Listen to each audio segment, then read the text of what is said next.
उत्पलेशं सभासाद्या इव चित्रा महेश्वरी चित्रोत्पलेति कथिता सर्वपाप प्रणाशिनी। नमस्कार, मैं त्रिनाथ राणा। चित्रोत्पला की धारा चलचित्र श्रृंखला की 7वीं कड़ी में आपका स्वागत है। मित्रों, इस श्रृंखला की पिछली कड़ी में हमने ओनाकोना नामक ग्राम में स्थित एक निर्माणाधीन शिव मंदिर का अवलोकन किया।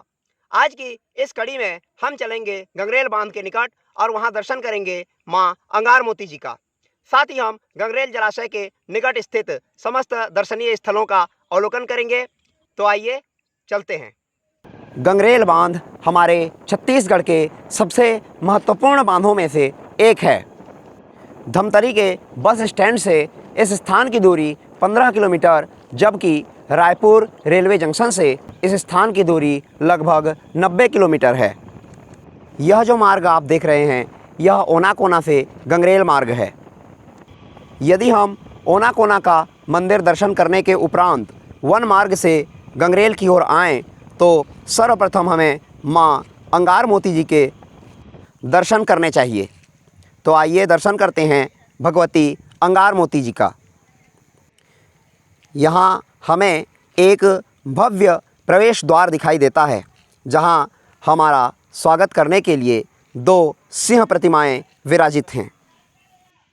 विशाल जलाशय, हरित वन क्षेत्र और मां अंगारमोती जी के प्रति आस्था का यह समन्वय इस क्षेत्र को विशेष महत्व प्रदान करता है। जलाशय के निर्माण से पूर्व देवी अंगारमोती चंवर ग्राम में निवास करती थीं। जलाशय के निर्माण के फलस्वरूप चंवर ग्राम डुबान क्षेत्र में आने के कारण वर्तमान में भगवती अंगारमोती यहाँ विराजित हैं। नवरात्रों में देवी के दर्शनार्थ प्रतिदिन हजारों श्रद्धालु आते हैं और यह क्षेत्र सुंदर दुकानों से सज जाता है। इस क्षेत्र में भगवती अंगारमोती की बड़ी ख्याति है। भगवती अंगारमोती पहले एक वृक्ष के नीचे विराजती थीं। वर्तमान में इनके ऊपर एक शेड का निर्माण कर दिया गया है। तो आइए दर्शन करें भगवती अंगारमोती जी का। नवरात्रों में भगवती के दर्शनार्थ भक्तों की बड़ी भीड़ यहाँ जुटती है।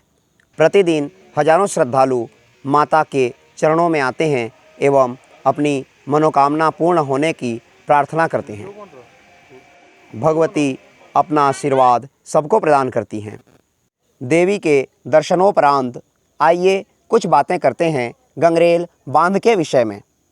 यह बांध गंगरेल ग्राम के निकट 2 पहाड़ों के मध्य बनाया गया है। इस बांध के निर्माण हेतु सर्वेक्षण सन 1965 ईस्वी से आरंभ हो गया था। बांध के निर्माण कार्य का शिलान्यास 5 मई सन 1972 में तत्कालीन प्रधानमंत्री श्रीमती इंदिरा गांधी जी ने किया था। 6 वर्ष के उपरांत सन 1978 में बांध का निर्माण कार्य पूर्ण हुआ।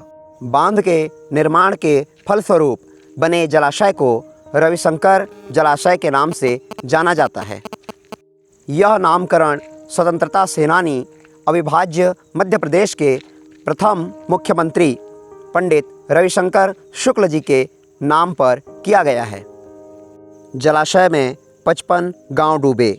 इनमें कुल 16,704 एकड़ की ज़मीन डुबान क्षेत्र में आई। इस जलाशय से भिलाई इस्पात संयंत्र, भिलाई एवं दुर्ग शहर को जल आपूर्ति की जाती है। इस बांध में जल विद्युत संयंत्र स्थापित किया गया है। यहाँ 2.5 मेगावाट की 4 इकाइयाँ कार्यरत हैं, जिनसे 10 मेगावाट क्षमता का विद्युत उत्पादन होता है। जलाशय का निकटवर्ती क्षेत्र अब प्रसिद्ध पर्यटन स्थल के रूप में विख्यात हो चुका है। यहाँ तरह तरह के उद्यम किए जा रहे हैं पर्यटन को बढ़ावा देने हेतु। यह मनोरम दृश्य, जिसे देखकर किसी समुद्री तट के होने का आभास होता है। वास्तव में इस स्थान में पर्यटन को बढ़ावा देने हेतु यह निर्मित की गई है। दूर दूर तक बिखरी रेत एवं दृष्टि के पार तक फैली विशाल नीली जलराशि समुद्री तट का ही आनंद प्रदान करती है। आपके मन में विचार आता होगा कि इस सुंदर स्थान में वर्तमान में मानवों की संख्या इतनी अल्प क्यों है? आपकी शंका उचित है। यथार्थ में मैं यहाँ अत्यंत प्रातःकाल पहुँच गया हूँ। सूर्योदय के लगभग 1 घंटे उपरांत यहाँ नौकायन इत्यादि जल क्रीड़ाओं हेतु पर्यटक 9 बजे के पश्चात आते हैं। गुजरात की कंपनी अंटार्कटिका सी वर्ल्ड द्वारा यहाँ विविध प्रकार की जल क्रीड़ाओं हेतु सुविधा प्रदान की जाती है। निश्चित शुल्क भुगतान करके हम यहाँ विविध प्रकार की जल क्रीड़ाओं का आनंद ले सकते हैं। यहाँ jet ski, cruise boat, water cycling, speed boat इत्यादि सुविधाएं उपलब्ध हैं। विविध प्रकार की जल क्रीड़ाओं हेतु आप 30 रुपये से लेकर के हज़ारों रुपए तक अपनी इच्छानुसार व्यय कर सकते हैं। छोटी नौका से लेकर विशाल क्रूज जहाज तक आपको यहाँ सब कुछ सवारी करने का आनंद प्राप्त होगा। यदि पर्यटक अधिक दूर से आते हैं एवं यहाँ विश्राम करना चाहते हैं, तब उनके विश्राम करने हेतु यहाँ कॉटेज भी निर्मित किए गए हैं। जो कॉटेजेस हम यहाँ देख रहे हैं, इन्हें बरदीहा लेक व्यू कॉटेज कहा जाता है। कॉटेजेस का निर्माण पर्यावरण के अनुकूल किया गया है। कॉटेजेस के आसपास सुंदर उद्यान भी विकसित किए गए हैं, जिनका नियमित देखभाल किया जाता है। रात्रि विश्राम हेतु भी इन कॉटेजेस का उपयोग किया जा सकता है।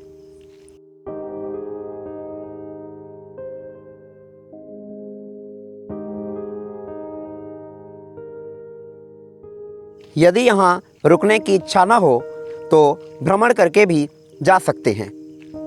इस सुंदर आभासी समुद्र तट के दृश्यों का आनंद लेने के पश्चात आइए अब चलते हैं गंगरेल बांध के निकट निर्मित एक सुंदर उद्यान का भ्रमण करने। यह सुंदर उद्यान गंगरेल बांध के निकट ही विकसित किया गया है। पर्यटक यहाँ आकर भ्रमण कर सकते हैं, अपने मित्र एवं परिवारों के साथ समय व्यतीत कर सकते हैं। इस उद्यान का वातावरण अत्यंत सुंदर एवं सुखद है।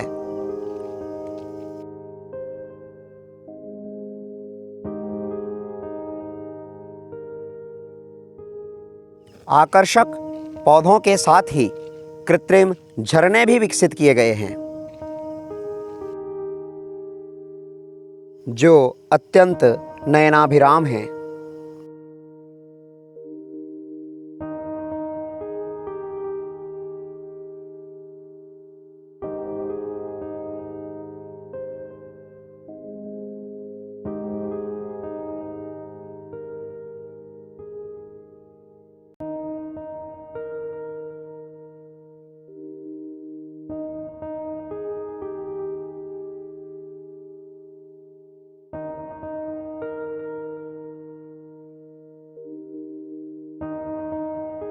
इसी के साथ बच्चों के क्रीड़ा हेतु विविध प्रकार के यंत्र भी यहाँ लगाए गए हैं, जहाँ बच्चे खेलकर आनंद उठा सकते हैं।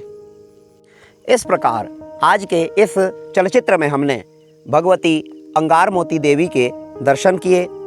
हमने बरदीहा लेक व्यू कॉटेज के साथ आसपास आभासी समुद्री तट का आनंद लिया एवं गंगरेल जलाशय के निकट स्थित इस सुंदर उद्यान का भ्रमण किया।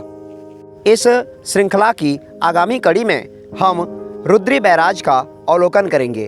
साथ ही दर्शन करेंगे भगवान रुद्रेश्वर महादेव जी का।